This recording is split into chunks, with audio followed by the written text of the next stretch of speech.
Story ಓದ್ತಾ ಇದ್ದೀನಿ. ಹೀಗೊಂದು ಪ್ರೇಮ ಕಥೆ. ಶ್ರೀಕೃಷ್ಣ ಒಂದೇ ಜಗದ್ಗುರು. ಅಮ್ಮ ನನ್ನ ನೋಟ್ಸ್ ತಂಗಿ ಹರಿದು ಹಾಕಿದ್ದಾಳೆ ನೋಡು. ಅವಳಿಗೆ ನಾನು ಸುಮ್ಮನೆ ಬಿಡಲ್ಲ. ಏಯ್, ಏನು ಮಾಡಬೇಡ ಅವಳನ್ನು, ಚಿಕ್ಕವಳು ಅಮ್ಮ ಹೇಳಿದಳು.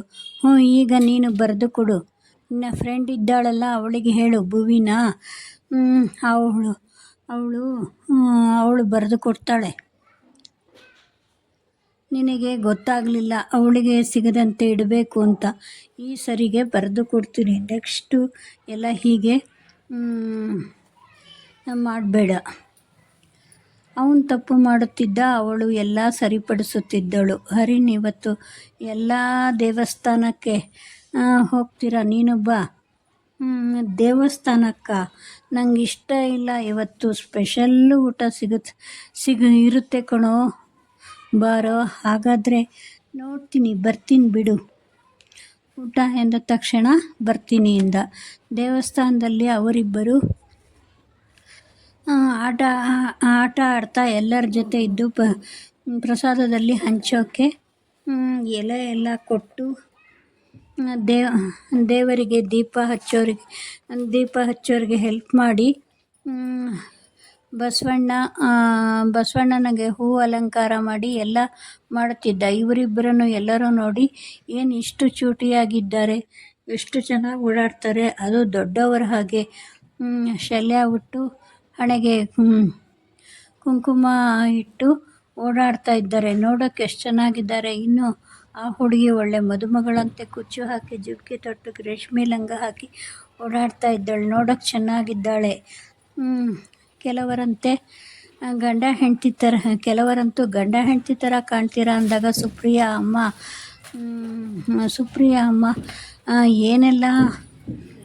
ಏನಿಲ್ಲ ಬಿಡಿ, ಅವರು ಫ್ರೆಂಡ್ಸ್, ಒಳ್ಳೆ ಫ್ರೆಂಡ್ಸ್ ಆಗಿರ್ತಾರೆ, ಆಮೇಲೆ ಲವರ್ಸ್ ಆಗ್ತಾರೆ ಅಂತ ಹೇಳಿದಾಗ ಹಾಸ್ಯಕ್ಕೆ ಅಂದೆವು. ಹಾಗೇನಿಲ್ಲ, ಒಳ್ಳೆಯ ಕೆಲಸಗಳಿಗೆ ಜೊತೆಯಾಗಿ ಓಡಾಡೋದೇನು ತಪ್ಪಿಲ್ಲ. ಮಕ್ಕಳು ಮನಸ್ಸಲ್ಲಿ ಇಲ್ಲದ್ದು ತುಂಬೋಬಾರ್ದು. ಅವನೇ ಪ್ರೀತಿಯಾಗಿ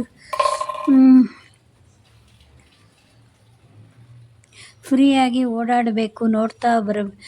ನೋಡ್ತಾ ಇರಬೇಕು ನಾವು ದೂರದಿಂದ ಅಷ್ಟೇ. ಅವರನ್ನು ಫ್ರೀಯಾಗಿ ಬಿಡಬೇಕು. ಮಕ್ಕಳನ್ನು ಭೇದ ಭಾವ ಮಾಡಬಾರ್ದು, ಹೆಣ್ಮಕ್ಳು ಗಂಡು ಮಕ್ಕಳು ಅಂತ. ಆದರೆ ನಾವು ದೂರದಿಂದ ನೋಡ್ತಾ ಇರಬೇಕು ಅಷ್ಟೇ ಅಂತ ಹೇಳಿದರು. ಬನ್ನಿ, ಮಂಗಳಾರತಿ ಆಗ್ತಾ ಇದೆ, ಹೋಗೋಣ, ಎಲ್ಲ ಮಂಗಳಾರತಿ ತಗೊಳ್ಳೋಣ. ಹೇಗಾದರೂ ಆಗಲಿ ಅವ್ರಿಗೆ ದೃಷ್ಟಿ ಆಗುತ್ತೆ. ದೃಷ್ಟಿ ತೆಗೆದುಬಿಡಿ. ಅವರಿಬ್ಬರು ಅಕ್ಕಪಕ್ಕನೇ ಕುಳಿತರು. ಅವಳಿಗೆ ಬೇಡದ್ದನ್ನೆಲ್ಲ ಊಟಕ್ಕೆ ಅಕ್ಕಪಕ್ಕ ಕುಳಿತರು. ಇವಳು ಎಲೆಗೆ ಹಾಕ್ತಿದ್ದ ಅವಳಿಗೆ ಬೇಡದ್ದನ್ನೆಲ್ಲ. ಅವನಿಗೆ ಬೇಡದ್ದನ್ನೆಲ್ಲ ಅವಳೆಲೆಗೆ ಹಾಕ್ತಿದ್ದ. ಊಟ ಮುಗೀತು. ಚೆನ್ನಾಗಿತ್ತು ಊಟ. ಸ್ವಲ್ಪ ಖಾರ ಕಡಿಮೆ ಆಗಿದ್ದರೆ ಚೆನ್ನಾಗಿತ್ತು. ಪಾಯಸ ಚೆನ್ನಾಗಿತ್ತು. ಬರೀ ಚಾಕ್ಲೇಟ್ ತಿಂದು ಇದೊಂಥರ ಚೇಂಜ್ ಅನಿಸುತ್ತೆ, ಇದು ನೀರು ಚಾಕ್ಲೇಟು ಅಂದ್ಕೊಂಡು ತಿಂದರು ಅಂತ ನಾಳೆ ಹೋಮ್ವರ್ಕು ನೋಡಬೇಕು, ಸಾಕಿವತ್ತು ಒಂದೊಂದು ಅಂತ ಇಬ್ಬರು ಮನೆ ಕಡೆ ಹೊರಟರು. ನಿಷ್ಕಲ್ಮಶವಾದ ಇವರ ಸ್ನೇಹಕ್ಕೆ ಮನೆಯಲ್ಲಿ ಯಾರೂ ಅಡ್ಡಿ ಮಾಡಲಿಲ್ಲ. 5, 6, 7ನೇ ಕ್ಲಾಸು ಹೀಗೆ ಕಳೀತು ಮನೆಯಲ್ಲಿ. ಆಮೇಲೆ ಎಷ್ಟು ಹೊತ್ತು ಬೇಕಾದರೂ ಸ್ಟಡಿ ಮಾಡಲಿ, ಆಟ ಆಡಲಿ, ಬೇಡ ಅನ್ನುತ್ತಿರಲಿಲ್ಲ ಇವರಿಬ್ಬರಿಗೆ. ಅಂದರೆ ಅಷ್ಟು ಚೆನ್ನಾಗಿ ಫ್ರೆಂಡ್ಸ್ ಆಗಿದ್ದಾರೆ. ಯಾಕೆ ತಪ್ಪಿಸ್ಬೇಕು ಫ್ರೆಂಡ್ಸು ಅಂತ. ಮನೆ ಸಣ್ಣ ಪುಟ್ಟ ಕೆಲಸಗಳು, ಅಂಗಡಿಗೆ ಹೋಗೋದು, ಹಣ್ಣು ತರೋದು, ಹೂವು ಬಿಡಿಸೋದು, ಇದೆಲ್ಲ ಅವರು ಇಬ್ಬರು ಒಟ್ಟಿಗೆ ಮಾಡ್ತಾಯಿದ್ದರು. ಯಾರಿಗೆ ಏನೂ ಅನುಮಾನ ಬರಲಿಲ್ಲ. 8ನೇ ತರಗತಿಯವರಿಗೆ ಬಂದರು. ಮನೆಯಲ್ಲಿ ಆಗ ಈಗ ಗುಸು. ಅವಳನ್ನು ಹುಡುಗನ ಜೊತೆ ಕಳಿಸ್ಬೇಡ, ಅವಳು ಹೆಣ್ಣು ಹುಡುಗಿ, ನಿಜ ಅಜ್ಜಿ ಹೇಳುತ್ತಿದ್ದಾರೆ ಸುಪ್ರಿಯಾ. ಅದು ಹೇಗೆ? ಅವ್ರ ಫ್ರೆಂಡು ಗಿಂಡು ಎಲ್ಲ ಬೇಡ. ಇನ್ಮೇಲೆ ಅವಳು ದೊಡ್ಡವಳಾಗಿದ್ದಾಳೆ. ಎಷ್ಟರಲ್ಲಿರಬೇಕೋ ಅಷ್ಟರಲ್ಲಿರಬೇಕು. ನೋಡಮ್ಮ, ಹುಡುಗನ ಜೊತೆ ಮೈಕೈ ಮುಟ್ಟು ಆಟ ಆಡಬೇಡ, ಏನಾದರೂ ದೂರದಿಂದ ಕುಳಿತು ಆಟ ಆಡು. ಭೂಮಿ ಮನೆಯಲ್ಲೂ ಇದನ್ನೇ ಹೇಳುತ್ತಿದ್ದರು. ಭೂಮಿಗೆ ಎಲ್ಲ ಇದನ್ನೇ ಹೇಳ್ತಿದ್ರು ಎಲ್ಲರೂ. ಭೂಮಿಗೆ ತುಂಬ ಕಿರಿಕಿರಿ ಆಗುತ್ತಿತ್ತು. ಇಷ್ಟು ದಿನ ಜೊತೆಯಲ್ಲಿ ಬೆಳೀತಿದ್ದೀವಿ, ಹೀಗೆ ಮಾಡಿದರೆ ಇವರು ಜಗಳ ಆಡ್ತಾ ಇದ್ದಳು. ಅವನು, ಇಲ್ಲವೇ, ನನಗೆ ಸ್ಟಡಿ ಮಾಡೋಕ್ಕಾಗಲ್ಲ ನೋಡು, ಅದೆಲ್ಲ ಬಿಟ್ಬಿಡು, ನೀನು ಚಿಕ್ಕ ಹುಡುಗಿ ಅಲ್ಲ, ಹೇಳಿದ್ದು ಕೇಳಬೇಕು. ಅವನಿಗೇನು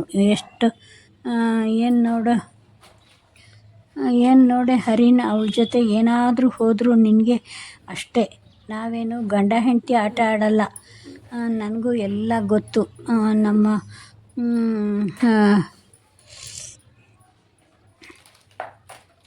ನಮ್ಮ ಪಾಡಿಗೆ ನಾವು ಓದ್ತೀವಿ, ಆಡ್ತೀವಿ ಅಷ್ಟೇ. ಒಬ್ಬೊಬ್ಬರೇ ರೂಮ್ಗೆ ಹೋಗಿ ಹಾಕ್ಕೊಂಡು ಕುಳಿತುಕೊಳ್ಳಲ್ಲ. ಒಬ್ಬರೊಬ್ಬರೇ ರೂಮ್ಗೆ ಹೋಗಿ ಬಾಗಿಲು ಹಾಕ್ಕೊಂಡು ಕೂತ್ಕೊಳ್ಳಲ್ಲ. ನೀವು ಎದುರಿಗಿದ್ರೆ ಮಾತ್ರ ಎಲ್ಲರ ಜೊತೆ ವರಾಂಡದಲ್ಲಿ ನಾವು ಇರ್ತೀವಿ. ಅದೆಲ್ಲ ನನಗೂ ಗೊತ್ತು. ನಾನು ದೊಡ್ಡವನಾಗಿದ್ದೀನಿ, ನನಗೂ ಎಲ್ಲ ಗೊತ್ತಾಗುತ್ತೆ ಅಂತ ಕೇಳಲಿಲ್ಲ. ಸ್ವಲ್ಪ ಹೊತ್ತು ಕೂತ್ಕೊಂಡು ಆಡ್ಕೊಳ್ಳಿ ಅಂತ ಅಂದರು. ಇಲ್ಲೇನೋ ಸರಿ, ಆದರೆ ಸ್ಕೂಲ್ನಲ್ಲಿ ಕಮೆಂಟ್ ಸ್ಟಡಿ ಎಲ್ಲ ಹುಡುಗರ ಜೊತೆನೇ ಓದ್ತೀವಿ. ಬಿಡೋ, ನೀವು ಆ ಕಡೆ, ನಾವು ಈ ಕಡೆ. ನೀನು ಹುಡುಗಿ ಬುದ್ಧಿ ತೋರಿಸ್ಬಿಟ್ಟಿಯಲ್ಲ, ಹೋಗು, ನಿನ್ನ ಜೊತೆ ಮಾತಾಡಲ್ಲ, ಟೂ ಬಿಡ್ತೀನಿ ಅಂತ. ಅವನು ಅಟ್ಟೆ ಕೊಳಿಬಿಟ್ಟೆ, ನಿನ್ನ ಜೊತೆ ಟೂ ಬಿಟ್ಟೆ ಅಂತ ಹೋದ. ಸಾರಿ ಕಣೋ, ನಾನು ಹುಡುಗಿ ಅಲ್ವಾ, ಸ್ವಲ್ಪ ತಿಳ್ಕೊಬೇಕಪ್ಪ, ಯಾರಾದರೂ ನೋಡಿದರೆ ಏನಂತಾರೆ. ಸರಿ ಅಮ್ಮ, ಇನ್ಮೇಲೆ ನೀನು ನನ್ನ ಬಿಟ್ಟು ಈ ದೂರ ಕುಂತ್ಕೋ, ಹಾಗೆ ಅಲ್ಲೇ ಕುಂತು ನಾನು ಇಲ್ಲೇ ಕುಂತು ಓದ್ತೀನಿ. ರಸ್ತೆಯಲ್ಲಿ ಹೋಗಬೇಕಾದ್ರೂ ಅಷ್ಟೇ. ದೂರ ಹೋಗೋಣ. ಆಯಿತು ಸುಪ್ರಿಯಾ, ಹೌದು, ಓಕೆ. ನೀವು ಯಾವುದೇ ಕಾರಣಕ್ಕೂ ಇನ್ನೂ ಹುಟ್ಟಬಾರ್ದು, ನೀನು ಇವನನ್ನು ಹುಟ್ಟಬಾರ್ದು, ಇವನ ಜೊತೆ ಹತ್ತಿರ ನಿಂತ್ಕೋಬಾರ್ದು ಅಂತ ಅಮ್ಮನ ಹೇಳೋಕ್ಕೆ, ನೋಡಿ, ನಿಮ್ಮನೆ ಜೊತೇಲಿರೋಕ್ಕೆ ಬಿಡ್ತೀವಿ, ಇಲ್ಲದೆ ಹೋದರೆ ಆಟ ಆಡೋಕ್ಕೆ ಬಿಡ್ತೀವಿ, ಇಲ್ಲದೆ ಅವ್ರು ಆಟ ಆಡೋಕ್ಕೆ ಬಿಡಲ್ಲ, ಪಾಠ ಓದೋಕ್ಕೂ ಬಿಡಲ್ಲ. ನಿಮ್ಮನ್ನ ಜೊತೇಲಿ ನೀವು ಏನಿದ್ರು ಸ್ವಲ್ಪ ದೂರ ಇರಬೇಕು ಅಂತ ಹೇಳಿದರು. ದೊಡ್ಡೋಳಾಗೋದು ಅಂದರೆ ಎತ್ತರ ಬೆಳೆಯೋದಾ? ಎತ್ತರ ಬೆಳೆಯೋದಾ, ಮತ್ತು ಅದ್ರ ಮಧ್ಯೆ ಆಗಬಹುದು ಅಂತ. ಮತ್ತು ಅವರು ದೊಡ್ಡ ಎತ್ತರ ಬೆಳೆಯೋದಲ್ಲ, ಅವಳಿಗೆ ಮದುವೆ ಮಾಡ್ಬೋದು ಇನ್ನು ಅಂತ ಹೇಳ್ತಾರೆ. ಆಟ ಆಡ್ತೀವಲ್ಲ ಅದಾ? ಅದೇ ನಾವು ಮದುವೆ ಆಟ ಆಡ್ತೀವಲ್ಲ ಅದೆಲ್ಲ ಛತ್ರದಲ್ಲಿ ವಾಲ್ಗ ಓದಿಸಿ ಊಟ ಹಾಕಿಸಿ ಗಂಡು ಹೆಣ್ಣು ಮದುವೆ ಮಾಡಿ ತಾಳಿ ಕಟ್ಸೋದು. ಬಿಡಿ, ಮಾಡಲಿ. ನಿನಗೆ ಬುದ್ಧಿ ಇಲ್ಲ. ನಾನು ಫಿಲಮ್ ಎಲ್ಲ ನೋಡ್ತೀನಲ್ಲ, ನನಗೆ ನಿಂಗಿಂತ ಎಲ್ಲ ಗೊತ್ತು. ಅದೇ ಲವ್ ಮಾಡ್ತಾರಲ್ಲ, ಏನು ಆ ಫಿಲಮ್ ಥರನಾ? ಏನೇನೋ ಮಾತಾಡ್ತೀರ, ಇದಕ್ಕೆ ದೂರ ಇರಿ ಅನ್ನೋದು. ಇಲ್ಲ ಆಂಟಿ, ನಾನು ಸರಿಯಾಗಿ ಮಾತಾಡ್ತೀನಿ. ಇನ್ನು ಹೀಗೆಲ್ಲ ಮಾತಾಡಲ್ಲ, ಬರ್ತೀನಿ. ಇಬ್ಬರು ಫಸ್ಟ್ ಕ್ಲಾಸ್ ತಗೊಂಡು 80% 8ನೇ ಕ್ಲಾಸು ಪಾಸ್ ಆಗಿದ್ದರು. ಈಗ ಭೂವಿನ ನೋಡಿ ಎಷ್ಟು ಚೆನ್ನಾಗಿದ್ದಾಳೆ. ಕೆಂಪಗೆ ದಪ್ಪಗೆ ಆಗ್ತಾ ಇದ್ದಾಳೆ. ಹೌದು, ನೋಡೋಕೆ ಅವಳು ಚೆನ್ನಾಗಿದ್ದಾಳೆ. ಭೂಮಿ ತನ್ನ ಕೈ ಬೆರಳುಗಳನ್ನು ನೋಡಿಕೊಂಡಳು.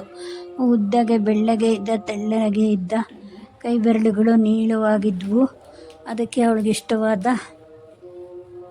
Nine polish ಹಚ್ಚಿದ್ಳು. ಆ ಹೀರೋಯಿನ್ಗಿನ್ನ ಚೆನ್ನಾಗಿದ್ದೀನಾ ನಾನು? ಹಾಗಾದರೆ ಆ ಹೀರೋ ಥರ ಯಾರಿದ್ದಾರೆ ನನ್ನ ಮದುವೆ ಆಗೋ ಅಂಥವ್ರು? ಅಸಲಿ ಅವಳಿಗೆ ಯೋಚನೆ ಆಗಲೇ ಶುರು ಆಯಿತು.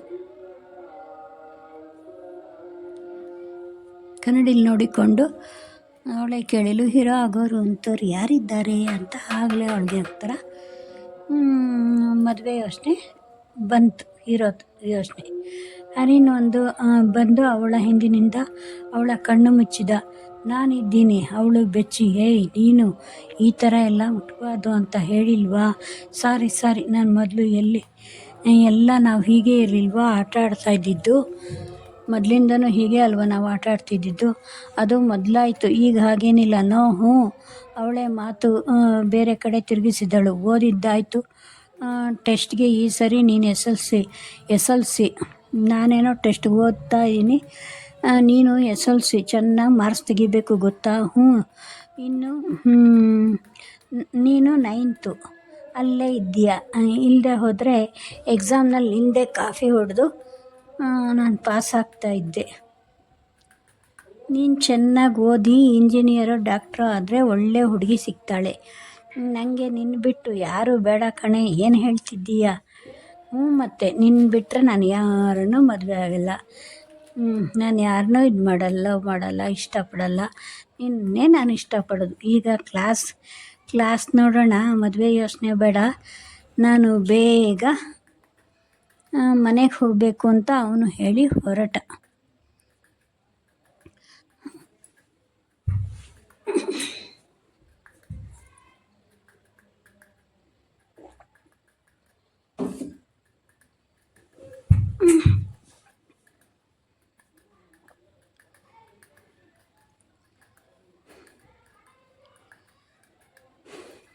ಅವನು ನನ್ನ ಲವ್ ಮಾಡ್ತಾನ? ಬೇಡ. ಓದಬೇಕಾದ್ರೆ ಇದೆಲ್ಲ ಯೋಚನೆ ಮಾಡಬಾರ್ದು. ಏನಿದ್ರು ಪಾಠದ ಕಡೆ ಗಮನ ಕೊಡಬೇಕು. ಅವನು ಟ್ಯೂಷನ್ಗೆ ಹೋಗ್ತಾ ಇದ್ದರಿಂದ ಇವಳ ಜೊತೆ ಮಾತಾಡೋಕ್ಕೆ, ಮನೆಗೆ ಬರೋಕ್ಕೆ ಮೊದಲಿನಂತೆ ಆಗ್ತಾ ಇರಲಿಲ್ಲ. ಟ್ಯೂಷನ್ಗೆ ಹೋಗ್ತಾ ಇದ್ದರಿಂದ ಅವನು ಮತ್ತೆ ಬರೋಕ್ಕಾಗ್ತಿರಲಿಲ್ಲ, ನೋಡೋಕ್ಕಾಗ್ತಿರಲಿಲ್ಲ. PT ಬಿಟ್ಟಾಗ ಮಾತ್ರ ಒಮ್ಮೆ ನೋಡ್ತಾ ಇದ್ದ. ಮಾತಾಡಿಸಿ ಆಟ ಆಡಿ ಹೋಗುತ್ತಿದ್ದರು. ಇದೇ ಟೈಮ್ನಲ್ಲಿ ಕ್ಲಾಸಿನಲ್ಲಿ ಯೂನಿಯನ್ ಡೇಗೆ ನಾಟಕ, ಡ್ಯಾನ್ಸು ಪ್ರಾಕ್ಟೀಸ್ ಮಾಡ್ತಾಯಿದ್ರು. ಆ ಡ್ಯಾನ್ಸ್ಗೆ ಅವರಿಬ್ಬರನ್ನು ಆಯ್ಕೆ ಮಾಡಿದರು. ಅದನ್ನು ಪ್ರಾಕ್ಟೀಸ್ ಮಾಡುವಂತೆ ಹೇಳಿದಾಗ ಅವರಿಬ್ಬರು ಮೊದಲೇ ಡ್ಯಾನ್ಸ್ ಕಲಿತಿದ್ದರಿಂದ ಚೆನ್ನಾಗಿ ಆಡಿದ್ದು ನೋಡಿ, ನೀವು ಯಾಕೆ ನಾಟಕದ ಹೀರೋಯಿನ್ ಆಗಬಾರ್ದು ಅಂತ ಮೇಡಮ್ ಕೇಳಿದಳು. ನಮ್ಮ ಮನೆಯಲ್ಲಿ ಕೇಳ್ಕೊಂಡು ಬಂದು ಹೇಳ್ತೀವಿ. ಭುವಿ, ಸರಿ ಮೇಡಮ್ಗೆ ಹೇಳಿಬಿಡು. ನಮ್ಮ ಅಮ್ಮಂಗೆ ಅವರು ನಾನು ಹೇಳಿದರೆ ಬಿಡಲ್ಲ. ಇವಳೇ ಹೇಳಿ ಒಪ್ಪಿಸಿದಳು.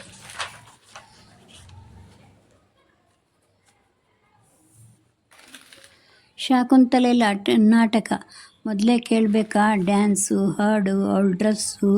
ತೆಳ್ಳಗೆ ಇದ್ದವಳು ಬಳುಕೋ ಬಳ್ಳಿಯಂತೆ ಕಾಣುತ್ತಿದ್ದಳು. ಅವಳು ಅಷ್ಟೇ.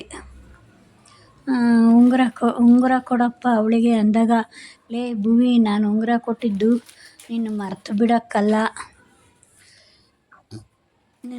ಬಿಡಲ್ಲ. ಆಮೇಲೆ ನಿಜವಾಗ್ಲೂ ಹೀಗೆ ಮಾಡ್ತಾನೆ ಅನ್ಕೋಬೇಡ. ನಾನು ಒಂದು ಸರಿ ಉಂಗುರ ಕೊಟ್ಟರೆ ಅಂದರೆ ಮುಗೀತು, ನಾನು ಮರೆಯೋಲ್ಲ. ಜೀವನ ಪೂರ ನೀನೇ ನನ್ನ ಗೆಳತಿ. ಹಾಗಾದರೆ ಹಾಕಿಸ್ಕೊ ಅಂದ. ನೋಡಿ ಮೇಡಮ್, ಇವನು ಬರೀ ನಾಟಕ ಆಡುತ್ತಿದ್ದ. ನಿಜ ಡೈಲಾಗ್ ಹೊಡಿತಾನೆ. ನೀನೇ ಮದುವೆ ಆದಮೇಲೂ ಸುಳ್ಳು ಡೈಲಾಗ್ ಹೊಡೆಯೋಲ್ಲ. ನಾನು ಮದುವೆ ಆದಮೇಲೆ ಸುಳ್ಳು ಡೈಲಾಗ್ ಹೊಡೆಯಲ್ಲ, ಯೋಚನೆ ಮಾಡಬೇಡ ಅಂತ ಹೇಳ್ದ. ನೀನು ಹೀಗೆಲ್ಲ ಆಡಿದರೆ ನಾನು ಪ್ರಾಕ್ಟೀಸ್ ಮಾಡಲ್ಲ, ಸ್ಟೇಜ್ ಮೇಲೆ ಬರಲ್ಲ. ನಾನು ಮನೇಲಿ ಕಲ್ತ್ಕೊಂಬರ್ತೀನಿ, ಒಟ್ಟಿಗೆ ಸ್ಟೇಜ್ ಮೇಲೆ ಹೇಳು ಸಾಕು. ಮನೆಯಲ್ಲೇ ಪ್ರಾಕ್ಟೀಸ್ ಮಾಡ್ಕೊಂಬರ್ತೀನಿ, ನಿನ್ನ ಜೊತೆ ಪ್ರಾಕ್ಟೀಸೇ ಬೇಡ ಅಂದಳು. ಮೇಡಮ್, ಸ್ವಲ್ಪ ಹೇಳಿ ಇವನಿಗೆ, ಹರಿನ ಹಾಗೆಲ್ಲ ಆಡಬಾರ್ದು. ಹೆಣ್ಮಕ್ಳ ಹತ್ರ ನೀನು ಹೀಗೆ ಹೇಳಿದರೆ ಅವರು ಈ ಜೊತೆ ಮಾತನಾಡೋದು ಬಿಡ್ತಾರೆ ಅಷ್ಟೇ. ಡಿಸೆಂಟ್ ಹುಡುಗ ಅನ್ನಿಸ್ಕೋಬೇಕು. ಹೆಣ್ಮಕ್ಳ ಹತ್ರ ಎಷ್ಟು ಕೆಲಸ ಇರುತ್ತೋ ಅಷ್ಟು ಮಾತಾಡಬೇಕು. ನೀ ದೊಡ್ಡವನಾಗೋವರೆಗೂ ಹೀಗೆ. ನಿಮ್ಮ ಮನೇಲಿ ನೀನು ಎಷ್ಟಾದರೂ ಮಾತಾಡ್ಕೊ, ಬೇರೆಯವ್ರ ಜೊತೆ ಎಷ್ಟರಲ್ಲಿರಬೇಕೋ ಅಷ್ಟರಲ್ಲಿರು. ನೋಡು, ಈಗ ಅವಳನ್ನು ಮಾತಾಡಿಸದೆ ಹೋದರೆ ನೀನೇ ಬೇಜಾರು ಮಾಡ್ಕೋತೀಯ. ಅದ್ರ ಬದಲು ಸರಿ ಇದ್ದುಬಿಡು. ಅವಳೇನಾರು ನೀನು ಎದ್ವಾ ಆಡಿದರೆ ಮಾತಾಡ್ಸೋದು ಬಿಡಿಸ್ಬಿಡ್ತಾರೆ. ಅವ್ರ ಮನೇಲಿ ನಿನ್ನ ಜೊತೆ ಕಳಿಸಲ್ಲ. ಅದಕ್ಕೋಸ್ಕರ ನೀನು ಎಷ್ಟರಲ್ಲಿರಬೇಕೋ ಅಷ್ಟರಲ್ಲಿಡು. ತದ್ವಾ ಸ್ಟೈಲು ಐಲು ಮಾಡೋದು, ಡಬ್ಬ ಥರ ಆಡೋದು, ಇವೆಲ್ಲ ಬೇಡ. ಡಬ್ಬ ಮಾತು ಆಡೋದು ಇವೆಲ್ಲ ಬೇಡ. ಸರಿಯಾಗಿ ಮಾತಾಡು. ಹೌದು ಮೇಡಮ್, ನೀವು ಹೇಳೋದು ಸರಿ, ನಾನು ಇನ್ಮೇಲೆ ಹಾಗೇ ಇರ್ತೀನಿ. ಎಲ್ಲ ನಾಟಕದ ಡೈಲಾಗ್ ಮಾತ್ರ ಹೇಳ್ತೀನಿ, ಬೇರೆ ಏನು ಹೇಳಲ್ಲ. ಪ್ರಾಮಿಸ್ ಪ್ರಾಮಿಸ್ ಪ್ರಾಮಿಸ್, ಬೇರೆ ಏನು ಹೇಳಲ್ಲ. ಒಳ್ಳೆ ಹುಡುಗ, ಗುಡ್ ಬಾಯ್. ನೋಡಿದ್ರಾ ಸ್ಟೋರಿ? ಇನ್ನೂ ಫಸ್ಟ್ ಪಾರ್ಟ್ ಆಯಿತು, ಸೆಕೆಂಡ್ ಪಾರ್ಟ್ ಆಗಬೇಕು. ಸೆಕೆಂಡ್ ಪಾರ್ಟ್ ನಿಧಾನಕ್ಕೆ ಬರೆದು ಹಾಕ್ತೀನಿ. ಈಗ ಸದ್ಯಕ್ಕೆ ಇದನ್ನು ನೋಡಿ, ರಂಗೋಲಿ ಜೊತೆ. ರಂಗೋಲಿ ಹೇಗಿದೆ? ಇನ್ನೂ 2 ನಿಮಿಷ ಜಾಸ್ತಿ ಆಗಿಬಿಡ್ತು. ಇಷ್ಟಕ್ಕೆ ಸಾಕಾಯಿತು ಕತೆ. ಅದಕ್ಕೆ ಇವತ್ತು ಸ್ವಲ್ಪ ಮಾತು ಉಳ್ಕೊಳ್ಳುತ್ತೆ. ಮಾತಾಡೋಣ. ರಂಗೋಲಿ ನೋಡ್ತೀರಾ? ರಂಗೋಲಿ ನೋಡ್ತಾ ಕತೆ ಕೇಳ್ತಾ ಮಸ್ತ್ ಮಜಾ ಮಾಡಿ. ರಂಗೋಲಿ ನೋಡ್ತಾ ನೋಡ್ರಿ, ರಂಗೋಲಿ ಹೇಗಿದೆ. ರಂಗೋಲಿ ಇಡೋದು ಬಂತು, ಇತ್ಲ ಕತೆನೂ ಕೇಳ್ದಂಗಾಯ್ತು. ಹೇಗಿದೆ ನನ್ನ ಐಡಿಯಾ? ಏನೋ ಒಂದು ಐಡಿಯಾ ಮಾಡ್ತಾ ಇರ್ತೀನಿ, ಹಾಕ್ತೀನಿ.